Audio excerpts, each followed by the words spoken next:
Bonjour à tous les vierges. Alors je vous retrouve aujourd'hui pour un tirage pour vous pour l'année 2022 et je vais le faire dans ces grandes lignes. Si jamais vous êtes intéressé de voir les oracles et tarots que j'utilise, vous les retrouverez en description.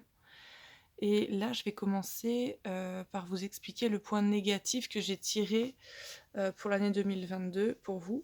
Donc c'est le 9 de Pentacle tout en haut à gauche.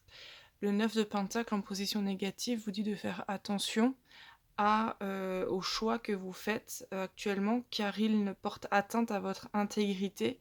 C'est-à-dire les choix que vous faites vous diminuent en fait. Peut-être vous vous en rendez pas compte.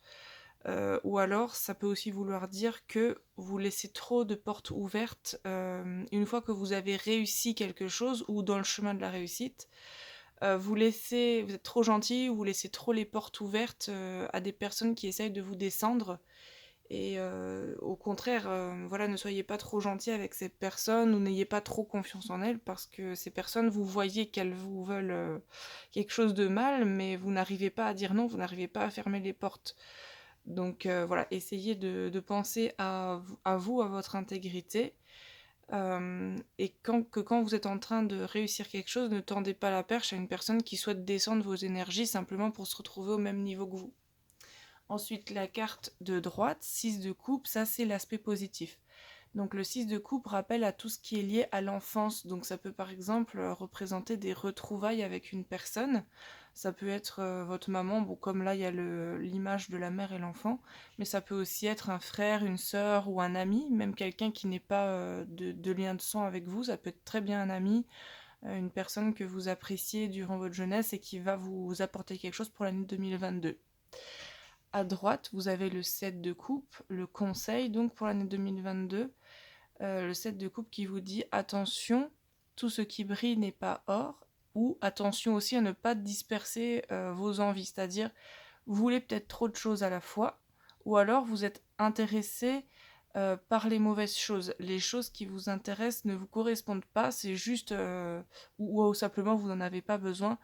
Vous êtes beaucoup, beaucoup trop dans l'envie. Faites attention à ça, recentrez-vous sur vraiment ce qui est essentiel. Peut-être que ce qui est essentiel, c'est ce qui va arriver là, et que vous allez devoir vous concentrer sur cette personne que vous allez retrouver. À droite, le 6 de bâton, comment faire pour parvenir à vos objectifs. Le 6 de bâton est une carte très positive qui est synonyme de victoire. Et dans le cas là, comment faire pour parvenir à vos objectifs. On vous dit, vous êtes près du but, continuez vos efforts, maintenez votre rythme. Vous êtes vraiment près de réussir. Et ça, c'est pareil, ça renvoie à cette carte-là. Dès qu'on est près de la réussite ou qu'on a réussi, il faut se protéger. Parce qu'autrement, on se fait bouffer par ceux, et il y en aura forcément, il y en a toujours, qui ne supportent pas de nous voir heureux et qui veulent pas forcément s'attribuer le mérite de votre réussite, mais aussi simplement vous redescendre à leur niveau énergétique à eux. Donc voilà, protégez-vous. Ensuite, le roi de bâton, tout en bas à gauche. Le roi de bâton, ce sera ce qui va le plus vous accaparer l'esprit, ce que vous allez devoir le plus travailler.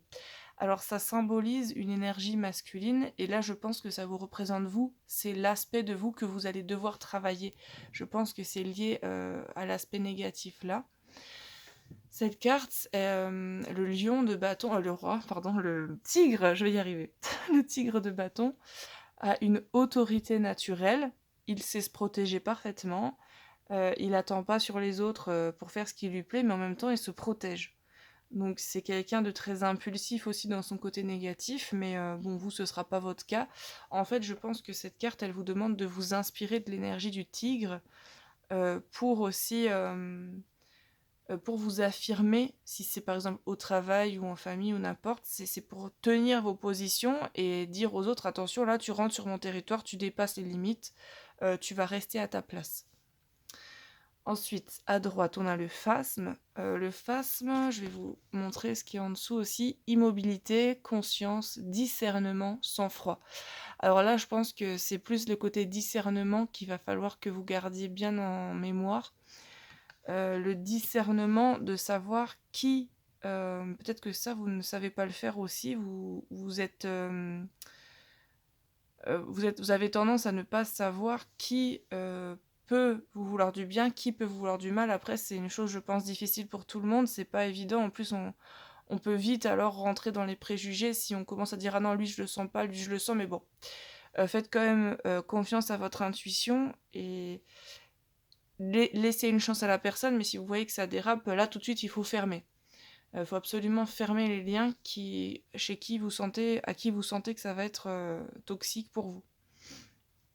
Mais tout en gardant donc votre sang-froid comme le FAS me le conseille. Ça sert à rien de s'énerver, bon comme le roi de bâton, bon il peut s'emporter dans son côté négatif, mais il a une autorité naturelle, ce qui fait qu'il a pas besoin de s'énerver, la plupart du temps pour montrer ses limites. Donc ça, c'est rappelé par le phasme qui doit toujours garder son sang-froid. Ensuite, le message du sapin. Alors ça, je vais le lire parce que comme dit, je suis pas experte encore avec les plantes, les arbres. Alors, je suis le sapin, majestueux. Je suis ancré sur une haute montagne et je contemple les vallées et collines alentour. Me voyez-vous dressé vers les cieux, fier et droit, je vous invite à contempler votre vie depuis le sommet de mes branches. Cette nouvelle perspective vous dévoilera le passé, mais vous permettra aussi de regarder l'avenir, et dans cet avenir de discerner de nombreux choix. Lequel vous séduit le plus? Imaginez que vous avez fait ce choix, que faites-vous? Qu'aimez-vous? Avec qui êtes-vous? À présent, reportez votre attention sur vous-même sans quitter mon sommet. Autorisez votre moi futur à s'adresser à vous. Qu'a-t-il à vous dire? Autorisez la sagesse de votre moi futur à vous rêver et à vous ranimer. Laissez votre moi futur vous informer lorsque vous faites de nouveaux choix et prenez de nouvelles résolutions qui, à leur tour, vous conduiront vers le futur qui vous comblera. Voilà, ça c'est le message du sapin.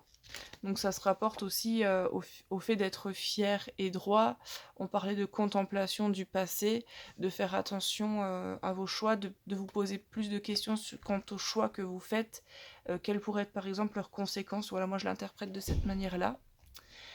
Voilà, les vierges, du coup je vous souhaite un très bon réveillon. J'espère que vous avez aussi passé de bonnes fêtes de Noël et que 2022 vous apportera le meilleur. À bientôt, ciao ciao.